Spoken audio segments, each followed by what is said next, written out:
antes de mais nada, né, com o nosso entendimento ou conscientização, aprendizado, vivência sobre sistemas de mundo, a gente percebe, obviamente, de cara que a tecnologia, que essa desgracinha aí, ela é feita para nos manipular, para nos alienar, para sugar a nossa alma, nos explorar, literalmente a nossa alma, viu?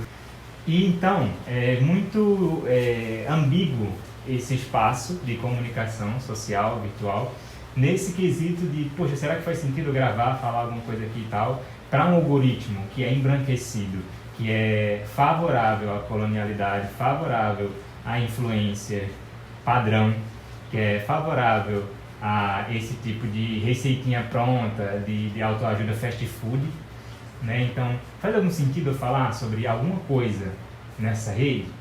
Essa é uma das primeiras coisas que eu sempre penso e sempre me barra de produzir qualquer conteúdo, né, na internet. Então, uma coisa que me ajuda a fazer isso, né, num bom sentido, é mudar primeiramente os termos, os nomes, né, o objetivo. Então, eu começo a dizer que o objetivo seria de compartilhar mesmo a experiência, de ser um canal, um portal aberto, né, para compartilhar a experiência com outras pessoas, nem que sejam poucas, em detrimento do algoritmo, das coisas que eu vou falar, talvez. Mas essas poucas pessoas vão ser pessoas que eu sinto que foram alcançadas, não por uma produção que eu fiz, mas talvez pelas minhas vivências, pelo que sentiram enquanto viram, sentem enquanto estão sentindo, enquanto escutam e compartilham e conversam comigo o que eu falo. Então já saiba que falando isso, eu estou deixando bem claro que eu tento ou pretendo estar acessível a esses compartilhamentos, né? A dúvidas, a aprendizado, nada do que eu falo aqui obviamente é uma coisa que está no lugar de saber, a autoridade hegemônica, determinista, não é sobre isso, é sobre a gente olhar isso com outros olhos. Por que eu estou fazendo isso, vídeos, estudando isso, compartilhando isso, né? Simples, porque, como eu falei, esse lugar ele é ambíguo.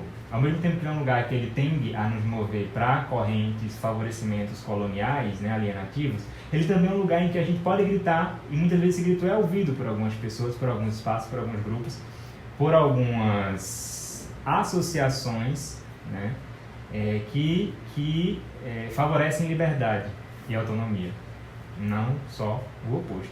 Então é um espaço ambíguo, tal como a academia.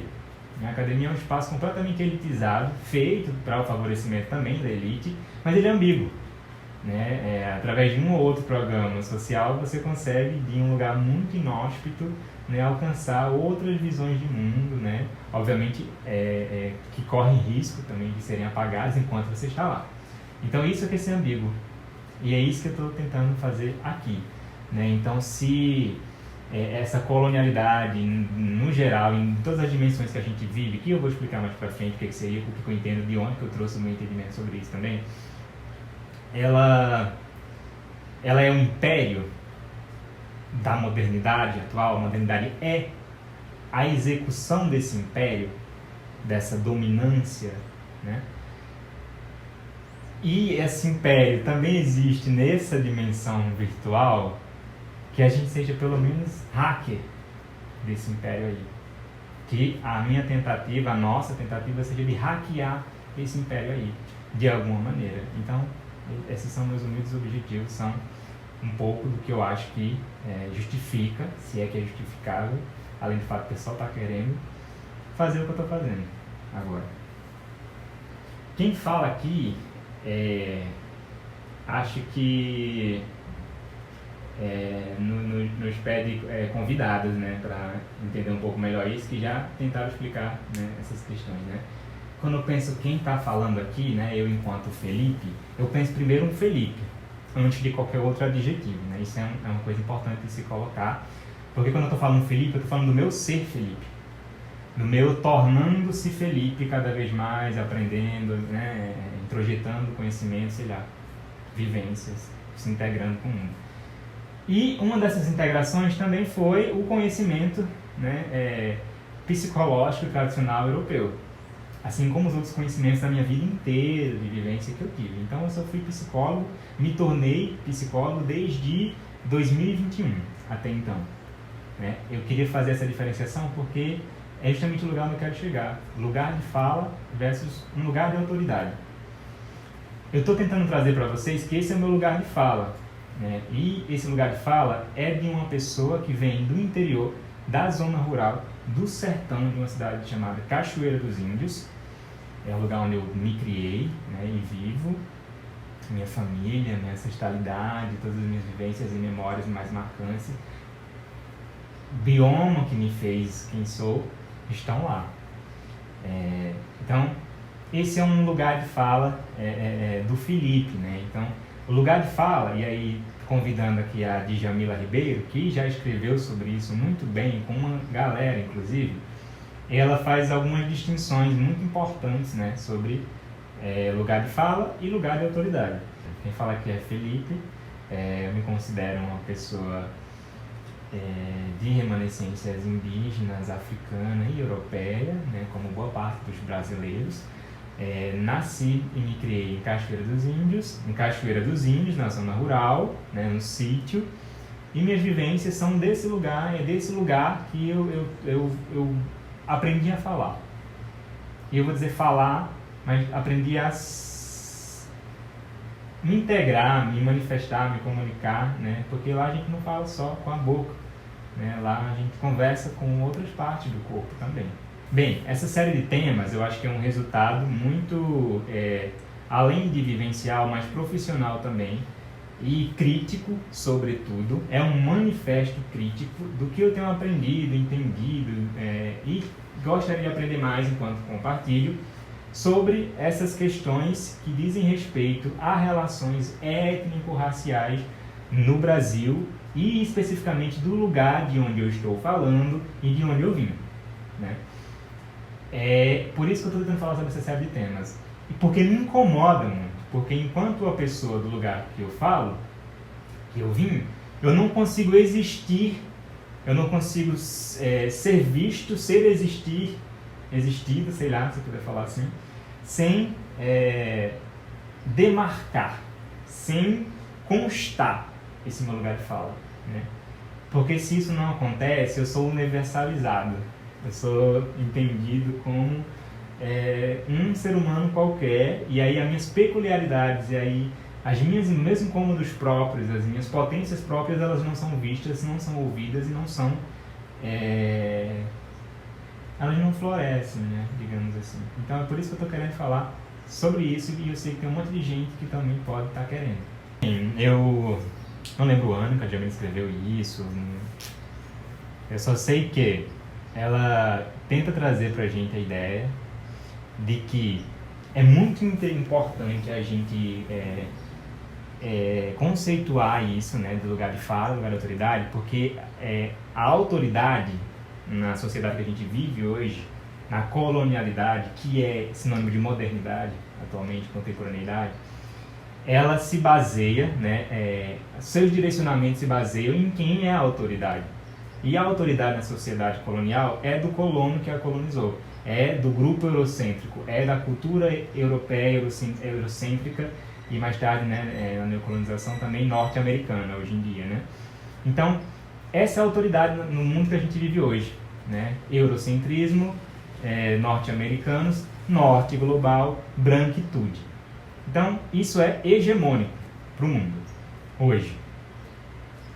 Então, o lugar de autoridade são lugares que esses grupos e esses saberes e essa corja, né, diz que é importante, interessante, status. A exemplo de lugar de autoridade, por exemplo, tem muito a ver com academia, né, com um diploma, né, com um médico, por exemplo, tem um lugar de autoridade para falar, um professor, né? Então a gente pode citar outros exemplos também, como um padre, né? Porque também a religião e o cristianismo, ele está nesse lugar de status também, de autoridade dentro dessa perspectiva eurocêntrica, né? Inclusive é a estratégia eurocêntrica para manipular, alienar também, mais tarde vamos falar mais sobre isso. Padre, né? E também, deixa eu ver se eu lembro de outro lugar de autoridade aqui. Homem. Ser homem e ser branco é um lugar de autoridade.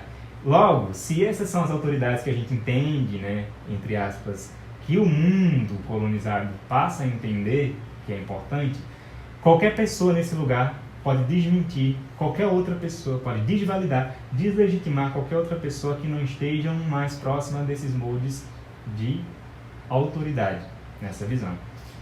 Em contrapartida, né, ela traz o conceito de lugar de fala. Então, lugar de fala seria simplesmente o seu lugar de vivência, né? Você viveu para falar isso que você está falando, né? Então, tem mais a ver com suas características realmente fenomenológicas, né? Que tem a ver com o seu ponto de vivência, o lugar de onde você vive, de onde você experimenta, a cor, né? O tom, o gosto, a dor, no molde, na dimensão e na escala que é e como é para você. Isso é lugar de fala. Quais são esses riscos, né, que a gente vê nesse amálgama de lugares de autoridade e lugar de fala? Simplesmente o fato de que o lugar de autoridade, ele em larga escala, né, em muitos exemplos, vão deslegitimar os lugares de fala, de vivência, mesmo sem ter vivência, porque ele é uma autoridade. Né? Então é muito comum que a gente veja hoje uma pessoa branca qualquer, um homem branco qualquer, deslegitimando a fala de uma mulher negra, pobre, LGBT, trans, qualquer minoria, né, que diz respeito a essa escala de autoridade hegemônica eurocêntrica, né, um corpo dissidente. Qualquer coisa que ele falar vai ser mais ouvido, vai ser mais curtido, vai ser mais propagado, algoritmizado do que o que esse outro corpo falou. Porque ele está na casa dele, no lugar de autoridade dele, né? Então, fazendo essa contrapartida, né, como a gente colocou, a rede é um lugar de autoridade do branco, né? É a rede hegemônica dele. Então aqui, se eu fosse fazer uma analogia, uma metáfora assim, improvisada, é mais ou menos como se eu estivesse entrando na casa do homem branco, que é essa rede social, sentando na sala dele, no sofá da sala dele, e tentando plantar um pé de jurema no tapete dele. É basicamente isso que significa falar sobre isso na rede social. Então eu entendo exatamente a desrepercussão que isso vai gerar, assim como a possível repercussão. Ok, né? Lugar de fala versus lugar de autoridade, né? O meu lugar de autoridade dentro dessa noia branca diz respeito ao quê? Aos meus currículos, à minha experiência acadêmica, tudo que o branco diz que é importante, né? O branco diz que é importante, dentro das coisas que eu vivi, estudei, né, trabalhei, o currículo de psicólogo. Né? Sou psicólogo. E também, talvez, alguns status, como fazer parte, como membro, colaborador, de alguns grupos dentro de outras instituições hegemônicas eurocêntricas brancas, como o CRP. Não sei se eu posso falar isso, mas é verdade. O CRP, Conselho Regional de Psicologia da Paraíba. Então, eu trabalho como colaborador da Comissão de Psicologia e Relações Étnico-Raciais. Hoje em dia vai fazer 2 anos, se não me engano. Né? Também sou secretário que tenta ascender com outros grupos de corajosos, que às vezes é muito fácil entender como preguiçosos. Integro como um secretário, né, do Sindicato dos Psicólogos no Estado da Paraíba. Esse é um outro ponto, esse é um outro lugar que talvez a sociedade branca vai chamar de importante e de interessante, que entra nesse lugar de autoridade. Esse é o meu ponto de lugar de autoridade que eu me lembro por enquanto, até então. Lugar de fala, então, seria o meu eu que é corpo, o meu eu que é pele, que é cabelo, que é jeito, que é de onde eu vim, que é tudo que eu manifesto, né? Que é LGBT, que é negro, que é remanescente indígena em algum ponto, que é o que mais? Que é da Caatinga, né? Do bioma Caatinga, né? Que é nordestino, né? Que é rural, que é da zona rural, do campo. Isso é um ponto muito peculiar e muito próprio meu. Então, esse é meu lugar de fala, né, em relação ao meu lugar de autoridade. Exercitem isso para vocês, né? E tentem não comparar isso, né, no sentido da importância que é, do que é mais valoroso para você nesses pontos, né? Então, meu lugar de autoridade tem 6 anos, no máximo. O meu lugar de fala tem 27.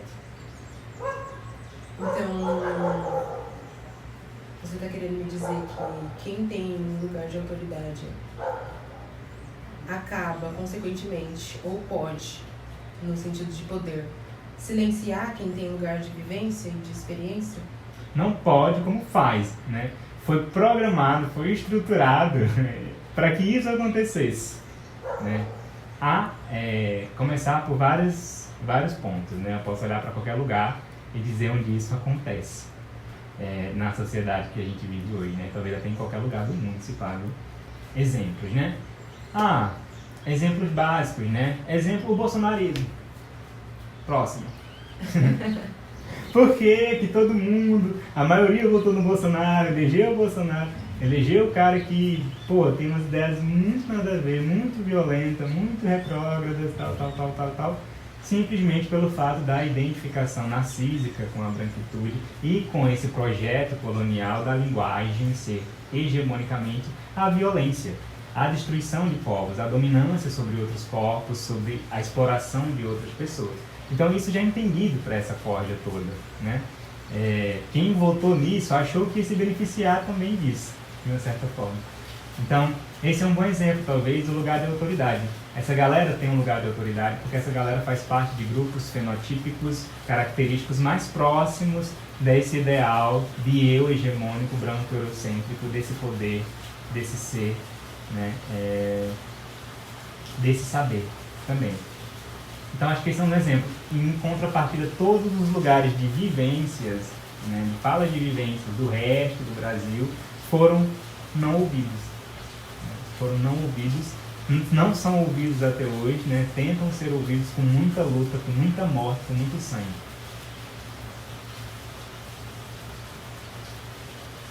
A psicologia escuta ou corrige? Ixi. A psicologia escuta ou corrige, né? Então, acho muito interessante trazer a psicologia, né? Porque a psicologia também é uma invenção de branco, né? A psicologia tradicionalmente, ou seja, a psicologia tradicional, ela é europeia, né? Ela é branca, ela foi feita para ali, para aquele contexto, né? E foi forçadamente trazida para cá como o resto das outras questões culturais, né? Na tentativa de dizer que é o certo e dizer que é o que funciona. Então, para a perspectiva do norte global, corrigir ou até evidenciar ou até provar por A mais B mais C racionalmente, né, pelo pensamento, por a inteligência, né, do pensamento racional, isso é mais válido, isso é um lugar de autoridade nessa psicologia tradicional, né? Corrigir muitas vezes, né? E às vezes isso não dá espaço para a escuta vivencial da pessoa, do entendimento vivencial dela e da intervenção com base nesse lugar de vivência das pessoas. Então, depende da psicologia, né? Tradicionalmente, a psicologia ela é muito mais corretiva do que escuta, né?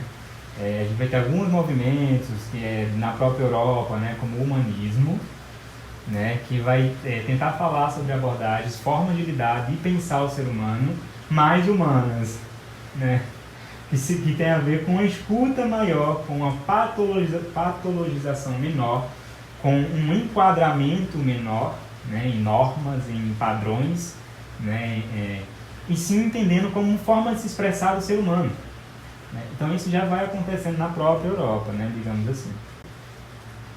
Então, você está me dizendo que muitas vezes a psicologia pode legitimar o saber e negar o que é vivido? Isso, exatamente. E a gente está falando aqui de saber como o saber que foi colonizado, dito que é o saber, o único saber, que é o saber do branco, eurocêntrico, pensamento, racionalidade, conclusão lógica, né? Tudo isso é da ideia eurocêntrica, né? Da ideia que foi trazida para cá forçadamente. Então, sim, a psicologia tradicional nesse ponto, ela legitima o saber, o racional, o lógico, o evidencial, o universalista, o padrão, em detrimento do vivido, né? Da experiência do vivido. Porque se eu tenho um padrão para mensurar, para o que é universal, eu te escuto apenas para saber onde você vai se encaixar nesse padrão, que eu já sei que é o certo. Então, eu não escuto você daí. Eu já escuto você com a intenção. E outra, essa psicologia tradicional é a que mais vai dizer que é o quê? Neutra. É justamente por isso que é uma grande mentira. E é por isso que ela vira a maior estratégia, né, na dimensão mental, psicológica, se é que existe separação, existe para os brancos, né? De saúde mental, saúde corporal. Isso se separa para o conhecimento branco. E aí a psicologia tradicional pode virar uma grande estratégia de manipulação, né? De alienação, de manutenção dessa alienação. Nesse sentido aí. É neutra, somos todos neutros. O psicólogo tem que ser neutro. O psicólogo não se apessoaliza com a pessoa, não toca com a pessoa, não abraça a pessoa, porque isso vai fugir dos setos terapêuticos, né? Isso não é científico, isso não é provado de que é funcional, né? Digamos assim. Ou seja, é uma falácia, é impossível, e aí retoma a Djamila Ribeiro no lugar de fala, é impossível alguém falar senão do seu lugar de fala. É impossível você ser neutro. Você é sempre atravessado pelo que acontece com você, aconteceu historicamente na sua vida e até antes dessa sua vida, né? Salve fenotipicidades, genetipicidades, transmissões psíquicas geracionais, né? E você é sempre atravessado e vai colocar isso em jogo em quem você está sendo agora, né? Então a neutralidade é simplesmente uma farsa, é uma ilusão, ela não existe, ela é sempre melada do indivíduo que a está reproduzindo. Mas na psicologia, né, subtende-se que ele já tem ideia de que não tem como ser neutro, né? E que essa neutralidade eles chamam de outra coisa, que é uma tentativa de ser o mais neutro possível, né? E essa tentativa de ser o mais neutro possível, na psicologia humanista, sobretudo na ACP do Rogers, ele chama de époque, né? Que é abster-se do seu juízo de valor. Então, se você vai encontrar alguém, um encontro psicoterapêutico, né, dessa dimensão, abordagem, você tenta se desvincular dos seus juízos, das suas compreensões de mundo, dos seus julgamentos de mundo, colocar tudo num grande parêntese em cima de você, para encontrar uma pessoa como se estivesse limpo, puro, né? Como se pudesse receber esse outro indivíduo sem melá-lo de você, sem sujar do que você já tem, né? Sem dar a sua opinião própria, mas ouvindo integramente esse outro, dando espaço para que ele exista, né? Isso acontece em determinado nível, sim, quando a gente exercita essa epoquê. Mas ela é simplesmente utópica. É só vamos pensar nisso para ver o quanto mais próximo a gente chega disso, né? Então ela também pode estar sendo um fenômeno que se oculta enquanto se apresenta. Os tipos de colonialidade. Quando eu estou falando de colonialidade aqui, enquanto conceito, eu estou sim trazendo e bebendo de fontes que já existem sobre essas questões, a nível de conhecimento, letramento, escrito, né, eurocentricamente, né, porque todo esse conhecimento faz parte dessa colonização. E é sobre um grupo, né, a leitura de um grupo latino-americano que já tomou essa ideia de colonização e tenta trazer um tipo de abordagem, propostas que sejam baseadas em outro lugar que não um lugar que não nos cabe, né, que é o nosso próprio lugar. Esse grupo chama Modernidade/Colonialidade. É um grupo formado por vários pensadores intelectuais de diversas áreas do saber, então filósofos, né, não só filósofos, mas também áreas de antropologia, história, tem área de linguística, né? O Boaventura é um deles, né? Então o Mignolo é outro deles, o Grossfogel é outro deles, o Maldonato Torres, que foi o primeiro que eu conheci, é outro deles. E eles têm uma teoria articulada sobre a colonialidade, né, hoje em dia. Chamamos de colonialismo, né, o processo que aconteceu durante a escravidão, a colonização, essa barbárie mais direta e descarada anteriormente, né, mais descarada ainda, né, há um tempão atrás. Colonialidade seria o que restou desse colonialismo, né? O que ficou ainda desse colonialismo.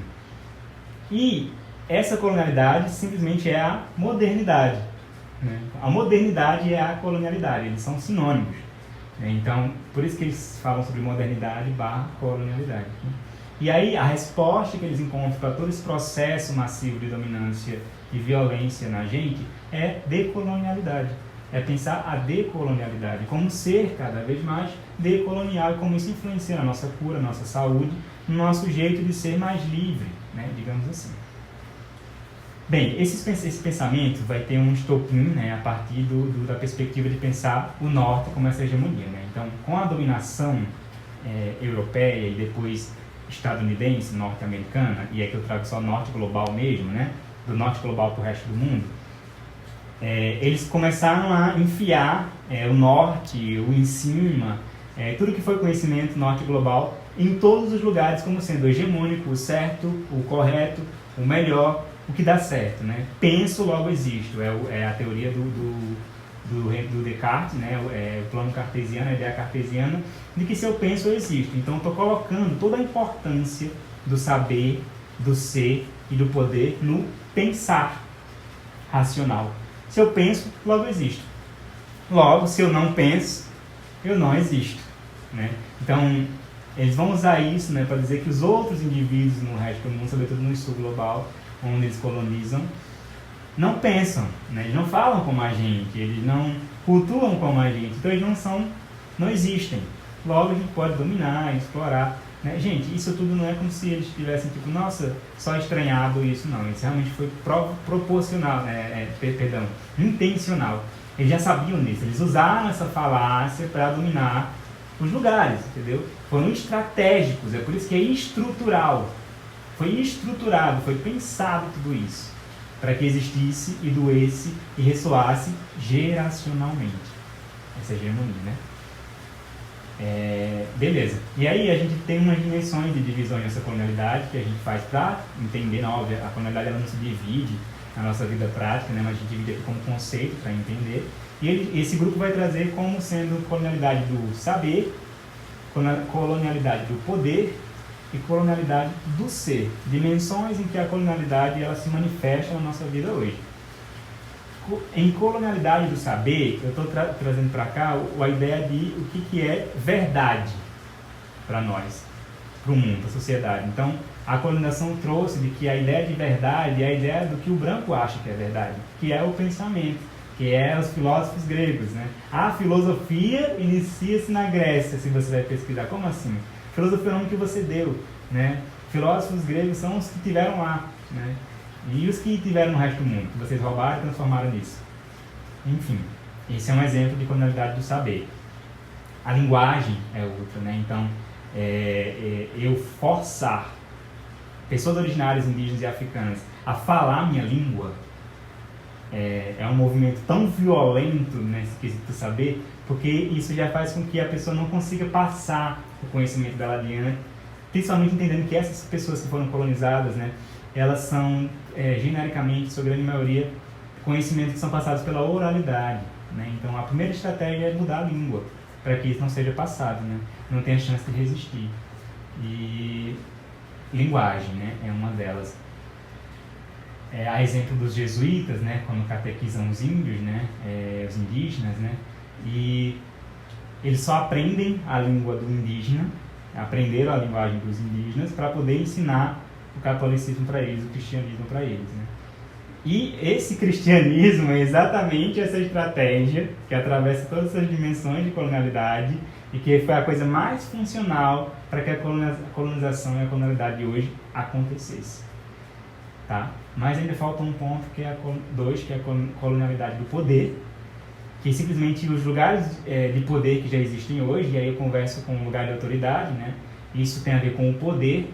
As pessoas que estão no lugar de poder hoje estão desde sempre, os corpos, as cores, o gênero está desde sempre dado, né? Então isso é um exemplo de roubo do poder hegemônico desde muito tempo. São eles que decidem. E eles que aprovam, que assinam no final. Colonialidade do ser, né? Então, colonialidade do ser diz respeito a ter roubado da gente o nosso direito de ser pessoa, de ser humano, né? De ser gente como todo mundo é gente. Então a primeira coisa que eles fazem para deslegitimar a nossa humanidade é racializar a gente, né? Então esses outros indivíduos eles têm uma raça, e essa raça é uma raça inferior, é uma raça que não é uma raça de humanos, porque eles não pensam como nós. Os conhecimentos, cultura, tudo que eles têm são coisas inferiores, são coisas de pessoas primitivas, né? Digamos assim. isso tudo é ignorado, né, nesse sentido, né? E o cristianismo, ele entra nesse lugar justamente com isso, né? Então, você vai ver que essas ideologias cristãs, os jesuítas, quando vêm, a primeira coisa que eles vão dizer é que os indígenas não têm alma, né? Os africanos indígenas não têm alma, né? Eles não têm alma, então eles não vão alcançar a salvação. Ou eles vão ser destruídos e mortos, né? Ou eles vão ser convertidos para serem salvos. Aí vem a falácia do cristianismo, né? Então você vai entrar no reino do céu se você deixar tal prática, tal jeito de ser, que muitas vezes é um jeito de ser muito próximo da sua originalidade, né? das suas heranças, da sua ancestralidade. Vulgo sexualidade, vulgo corporeidade, vulgo cor, tom de pele, jeito de ser, num geral. Então o cristianismo ele vai simplesmente chegar nesse ponto, né? E aí vem a associação com o céu e o inferno, né? Que eu também já tinha pensado isso anteriormente, né? Então o norte, ele também vem, através do cristianismo, com a noia de que é o melhor lugar, é o céu, né? Então o norte é onde tem as nuvens, é tudo claro, é tudo luz, é tudo iluminado, né? E em contrapartida do sul global, que é o inferno global. E aí eu pego a questão climática também, né? O norte é o lugar mais frio, né? E o sul é o lugar mais quente, então o inferno é quente. Aqui queima. E quem está nesse lugar que queima, que é quente, são os demônios. Os demônios que têm corpos sensuais, né? E que nos coagem a estuprá-los.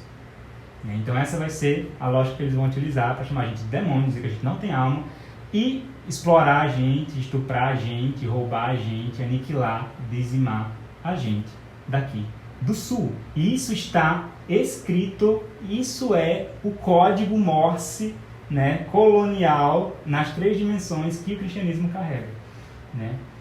Isso é bem evidente. Gente, né, eu escolhi fazer psicologia porque na minha visão, na minha cosmovisão de mundo, né, antes de se graduar, antes de aprender muitas coisas sobre o mundo, como eu falei, a academia é um espaço ambíguo, então lá eu também aprendi tudo isso que eu estou falando aqui agora, né, e estou usando contra ela aqui agora porque eu aprendi. Então é esse espaço ambíguo, né, muito sofrido de se alcançar e de se entender. É mais fácil só ser embranquecido, é mais fácil só tirar esse brinco, cortar esse cabelo, botar uma roupa de hétero top padrão, fingir que estou namorando mulheres e dar para pessoas, outros homens escondidos. Isso é muito mais fácil, é o que a grande maioria faz nesse lugar, né? O que eu estou querendo dizer é que eu escolhi a psicologia na época porque, para mim, com o entendimento que eu tinha na época, a psicologia era uma coisa que fazia eu entender sobre as pessoas, sobre o mundo e principalmente sobre mim mesmo, né? Sobre meus potenciais, meus não potenciais, sobre entendimento de mundo e de ser humano. Eu sempre tive essa curiosidade, então eu queria fazer psicologia porque eu achava que psicologia era isso. E em certo ponto, é uma tentativa, é uma flecha em cima desse objetivo que é bem utópico também, né? De acordo com o lugar de fala dessa psicologia.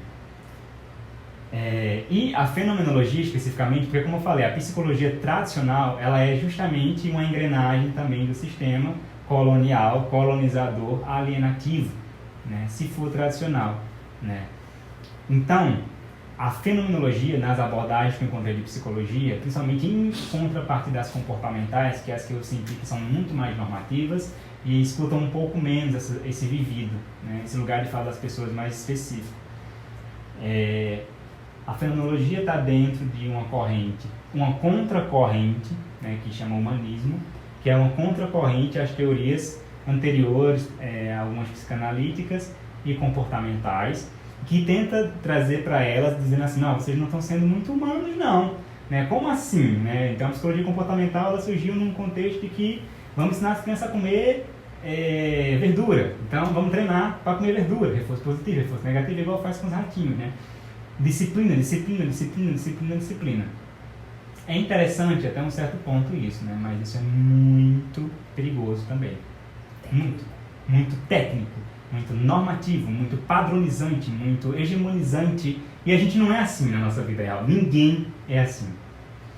E, ou seja, isso deixa de escutar muito do que a gente é enquanto ser.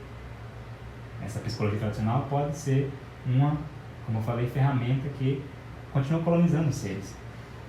Beleza, comportamental, né? A psicanálise também tem uma questão muito do passado, né? Do passado relacional, vivencial da pessoa, do inconsciente da pessoa, né? E eu sou muito fã, e eu sei que existem muitas abordagens hoje que são atualizadas, tentam abarcar essas questões da contemporaneidade, dos corpos dissidentes também. Mas eu escolhi a fenomenologia porque eu senti que, dentro da corrente humanista, parecia que isso conversava mais comigo, parecia que me perguntava assim, mas como é para você? Ao invés de, isso está errado em você, vamos corrigir. É diferente. Quando eu digo, eita, você tem todos os traços de um TDAH, vamos corrigir seu TDAH para que você seja funcional na sua existência. E essa existência que é controlada pelo colonizador, né? Então, se você quer ser funcional nela, você está sendo explorado, vai estar no lugar sempre de um corpo alienado. Enquanto que a visão fenomenológica, para mim, me trazia mais um questionamento de como é para você o TDAH. É completamente diferente. Mesmo que eu me enquadre no TDAH para essa perspectiva psicológica, nessa outra, não importa muito bem esse nome TDAH, importa como é que eu falo, como é que eu coloro, como é que eu pinto esse TDAH em mim, como é que eu chamo ele em mim. Por muito tempo eu chamei de aquariano, né? Porque eu acreditava que esse jeito de ser era um jeito meu aquariano de ser, era uma resposta minha ao mundo, uma resistência minha ao mundo. E é o que eu acredito hoje. Assim como também, não é nessa visão, é um TDAH, é uma doença. Então uma visão para mim era uma potência, era uma resistência, na visão do outro é o TDAH. Então eu queria fazer uma analogia aqui também ao bioma de onde eu vim, a cultura de onde eu vim, né? A Caatinga e o sertão, ela é muito vista por fora como sendo um lugar relacionado à miséria, né? À escassez, à falta de água, à vegetação sobretudo. Sofre muito preconceito, tal como a gente de lá. É feia, é um mato feio, seco, né? Sendo que na verdade a Caatinga é uma grande tecnologia que se adaptou a toda a destruição que ela sofreu, colonial e ainda sofre, e também resistência ao clima, como é o clima no sertão, né? A quintura do sertão. Então ela tem mecanismos de se adaptar ali naquele ambiente para continuar viva, né? Então eu estou dizendo que ela é feia, quando na verdade ela é super resistente, inteligente, né? E própria e única, é o único bioma exclusivo do Brasil, por exemplo. Então é só uma analogia, né, de uma visão fenomenológica para uma visão não fenomenológica, uma visão mais tecnicista, mais baseada em evidências, mais comportamental, talvez.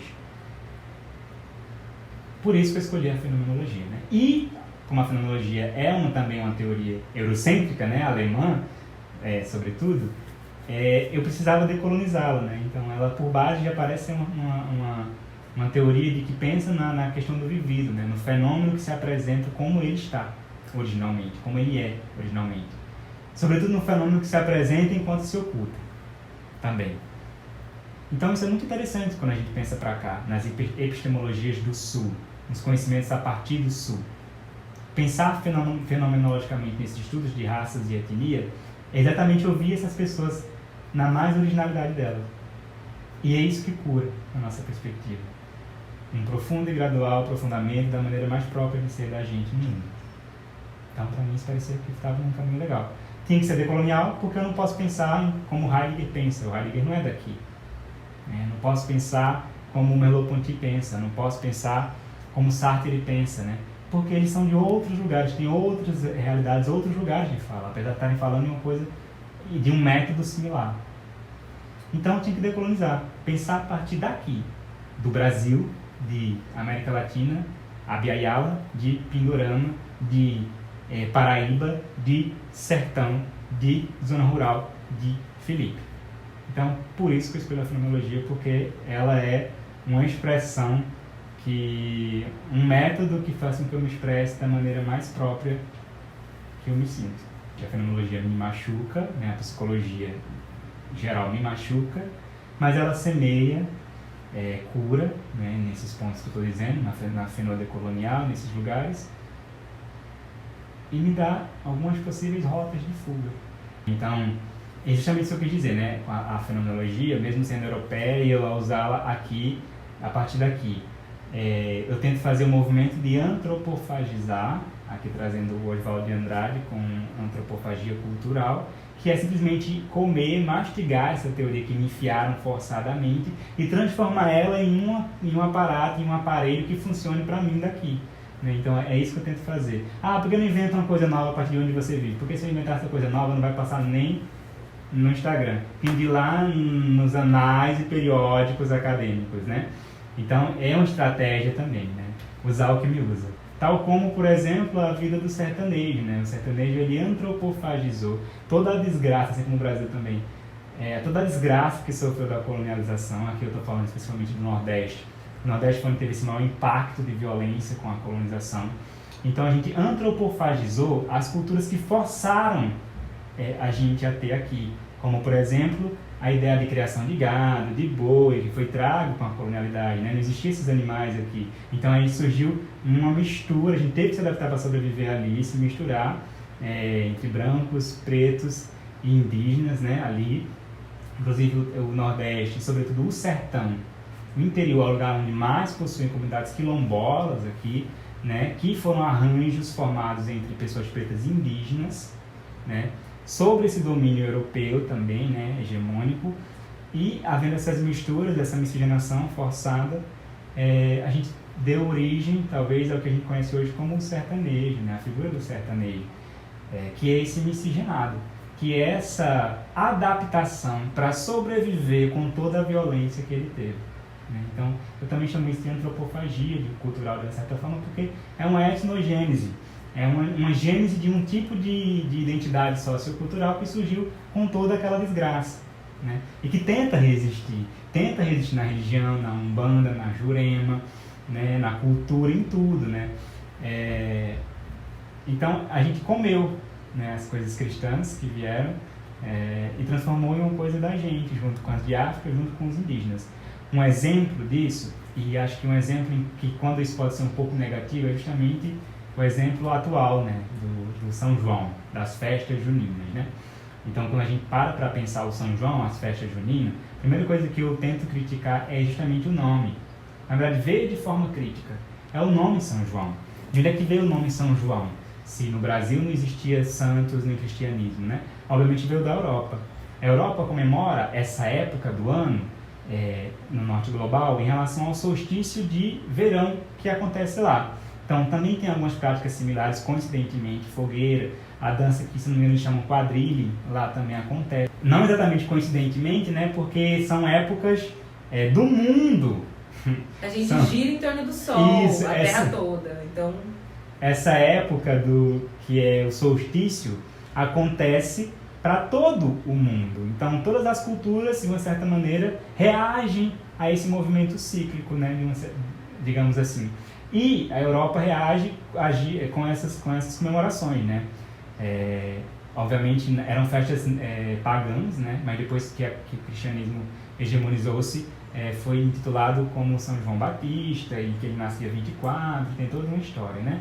Dia 21, que é o solstício de verão lá, é o dia mais longo do ano, e aí a gente para pensar, né? Poxa, eles enfiaram essa ideia aqui no Brasil, né? Dessa cultura.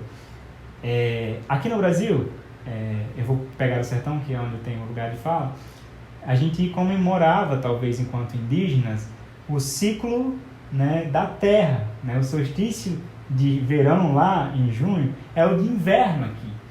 Na Caatinga a gente não tem estações bem definidas como tem no norte, como tem em outros lugares do mundo, né? E não na Caatinga, mas no sul global no geral.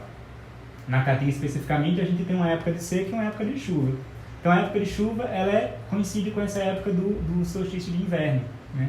E essa época aqui a gente comemora coisas específicas, né? Então é a colheita do milho, né? Então é a fertilidade, né? Então é o acender a fogueira para agradecer isso, para agradecer essa resistência, para agradecer a terra que é fértil, que deu aquilo para a gente. Então a gente comemora isso. Tem muita questão de comunhão em volta da fogueira também, né?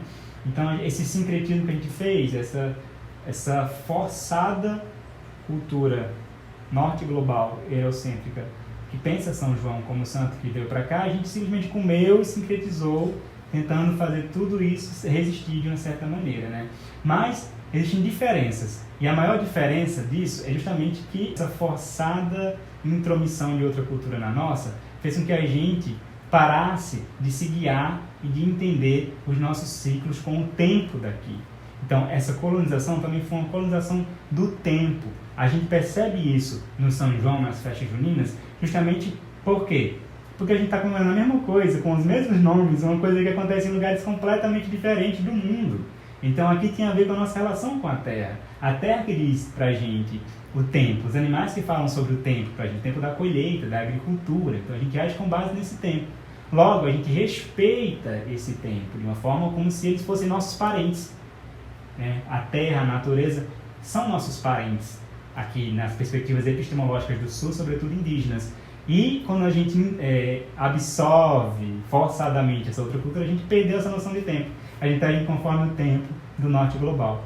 Então, o Natal é conforme o tempo do norte global, que neva lá e aqui não tem nada a ver com neve, né? Então, todos os feriados, o calendário inteiro do norte global, ele foi trazido para cá sem ter nada a ver com as nossas questões territoriais, climáticas e naturais, né? Então, esse é um exemplo de como a colonização, ela nos forçou a também perder a noção de tempo da gente e, sobretudo, do tempo dos nossos corpos. E aí, né, se eu puder dar continuidade para finalizar esse tema por aqui, né? Voltando para justificar por que eu estou falando tudo isso e usando tudo isso aqui, usando sobretudo o São João como exemplo, é simplesmente o seguinte, né? Quando a gente pensa que o hemisfério norte é um hemisfério que é mais frio, né, a gente também tem que pensar em como esse frio, esse clima e esse ambiente, ele moldou essas pessoas de lá. As pessoas de lá, elas reagem a esse tipo de bioma, de estação, de clima, né? Isso forma um modo de ser deles, né? O modo de ser deles é um modo que está conectado a esse natural lá. Aqui, da mesma forma, no hemisfério sul, nós temos climas muito mais quentes, né? Tropicais. Nós temos uma realidade até de jeitos de ser da mesma forma, quentes e tropicais. Então, quando eu penso, por exemplo, aqui especificamente para a psicologia é do norte global. Então, ela tem uma frieza do norte global. E essa frieza, a gente enxerga justamente na forma em que se relaciona com as coisas, na forma em que ela padroniza as coisas, não toca nas coisas, ela não se vê integrada às coisas. Por quê? Porque ela pensa, ela não pisa, ela não se joga, ela não se integra com onde ela vive, né? Então, quando eu falo psicologia fenomenológica decolonial, é uma tentativa de trazer uma forma de pensar esse jeito de ser enquanto psicologia, ou né, o que seria uma, a partir das epistemologias do Sul, né? Que pensem o nosso modo de ser e o modo que mais acolheria as pessoas do hemisfério sul, com as características daqui, né, com o nome daqui. Eu poderia até chamar de psicologia do fogo, né? Faria muito sentido, inclusive, se eu dissesse isso, porque a gente aqui tem uma afeição maior a esse calor, a essa quentura, a esse tropical, digamos assim. O nosso jeito de ser também é assim, especificamente na Caatinga. Por isso que pensar a nossa relação com o sagrado, com a religiosidade, a partir de epistemologias do Sul, é muito importante. Por quê? A gente vai ver enquanto dados que as populações da Europa, né, de onde espalhou-se o cristianismo, hoje em dia, nesses lugares, a gente não tem uma grande maioria cristã vivendo lá. A maioria das pessoas que vivem na Europa são ateus, né? Então, cada vez mais ateu, né? Isso se chama secularização, né? Então, a sociedade vai parando de ser regida por conceitos religiosos, digamos assim, né? Então, eles são ateus. Ou seja, esse povo que se diz e se pensa, de acordo com o pensamento branco, mais evoluído, desenvolvido, é um povo justamente que desenvolveu para ser ateu, né? Ou seja, os lugares em que mais existem cristãos no mundo são os lugares de terceiro mundo. Os países de primeiro mundo são, em sua grande maioria, ateus. Ou seja, é muito claro que o cristianismo foi justamente essa estratégia, essa manobra para manipular esses lugares de terceiro mundo, né? É tanto que os de primeiro mundo já não se usam mais, já não existe mais esse cristianismo lá, né? É uma estratégia mesmo para o terceiro mundo. Logo, se aproximar dessas religiosidades, da espiritualidade, de epistemologias do sul global, de onde a gente é, originariamente falando, é justamente o resgate mais decolonial que a gente pode fazer. Porque isso foi uma das maiores dominações que a gente sofreu, a do ser, a do pensar a gente enquanto humano, que legitima a gente enquanto humano. Então não é querer ser, muitas vezes, a imagem e semelhança de Deus, que é o ser o homem, é o homem branco de olho azul. É ser cada vez mais próximo de Tupã, né, do rio, da montanha, das águas doces, né, de Oxum, do mar. Então, tudo isso para a gente era mais sagrado e conversa muito mais com a natureza e com a visão de fim de mundo mais adiado do que a visão do eurocentrismo, do cristianismo, que foi toda essa estratégia.